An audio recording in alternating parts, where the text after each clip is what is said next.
Hello all and welcome to the first video on my channel. I thought I'd start my channel with everyone's favourite workshop tour. This is my single car garage workshop which measures about 5.5 metres by 2.5 metres. It's a simple workshop space with no mod cons and I don't even have a fixed 240 volt supply yet.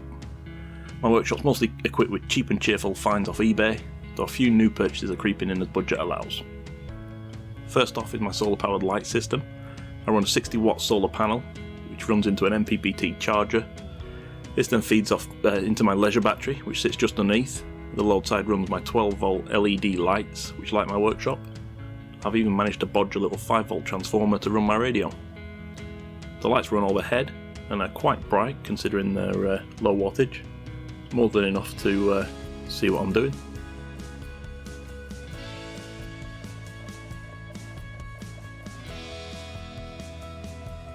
Next up is my little workbench, which 3 years ago was a temporary fix. There's my little 3-wheel Delta bandsaw that sits on there. It's with a £15 find off eBay and is woefully underpowered for what I want, but it'll do for now. The fence is from Axminster and costs more than the saw. The bench is becoming a bit of a dumping ground at the minute, though I have managed to find space for a little bench vise there.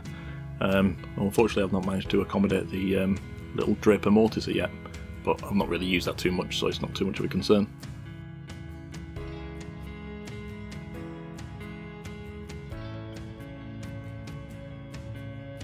Onto the drill press. This is another eBay find. It doesn't have a depth stop or a safety guard, but for 20 quid I'm not going to complain. It drills at 90 degrees and so it'll do for now. I knocked up this little mobile base which includes a little bit of storage for drill bits and dust.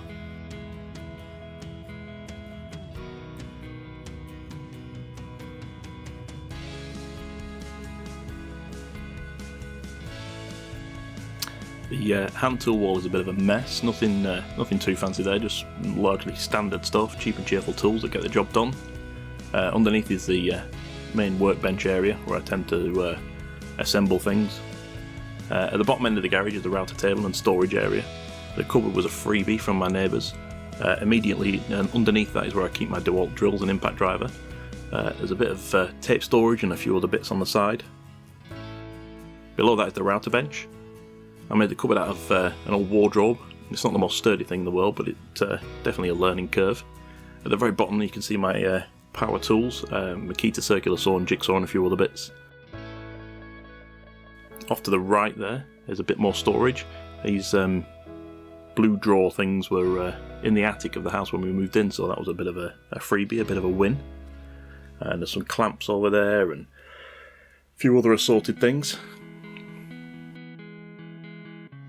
The left-hand cupboard was supposed to be for sandpaper, but it's become yet another dumping ground. There's a nail gun in there, and I think my Titan track saw's in there, and what looks like a toasty maker.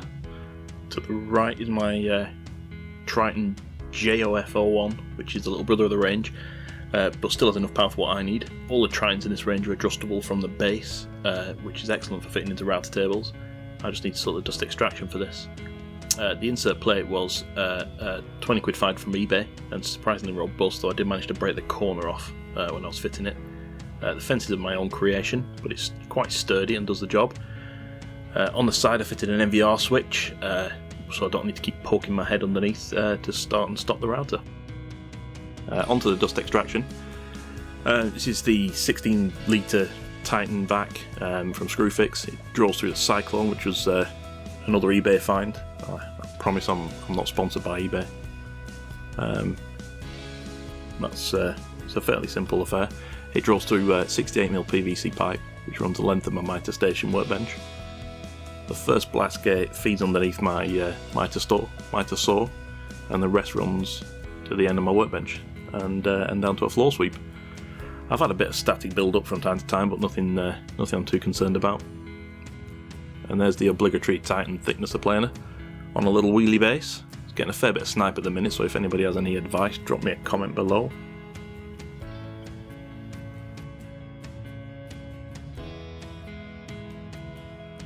That's the long shot of the dust extraction.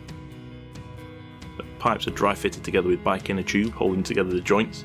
It's a tip I picked up from Keith at Rag and Bone Brown. I've had a few blockages, so being able to take the pipes apart was a great help. the end of the pipe is a simple bung which I can take off and add dust extraction and things for power tools and the like. The mitre saw station is probably a bit of overkill. I have the Evolution sliding mitre saw, which is in this little fancy cabinet to manage the dust. There you can see I've taken the front panels off, so you can see the side projection and the lights that I put in. The workshop lights are great, the overhead lights, but I do find myself in my own shadow, so I ran some little 12-volt lights in there.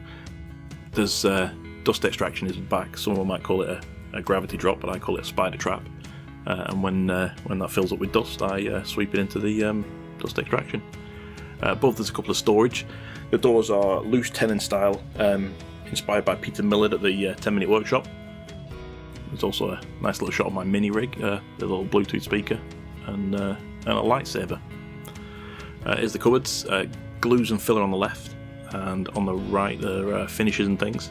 And there's even a tub of Rag & Bone's finishing wax. Underneath there is my finishing table, I promise. Not usually covered in that much wood, but I just bought a job lot of timber and I'm struggling to find places to store it. I get great light there, so when I am finishing I can see any streaks and whatnot in the finishes. Onto my sticker door. It's not much there on at the minute, but it'll get there eventually. The door leads to a second garage where I keep the usual garden paraphernalia and things like that. Then timber storage. There's where I keep all bits of offcuts and sheets and things like that. It's on a wheelie base, but I have to confess I've never actually wheeled it out and swept underneath. But there you go. A few bits of 18mm ply, MDF, bits of an old fireplace in there as well. And that's the Whistle Stop's tour of my workshop. Thanks for watching my first ever video. I hope you enjoyed it. If so, let me know, leave a thumbs up, and thanks for watching.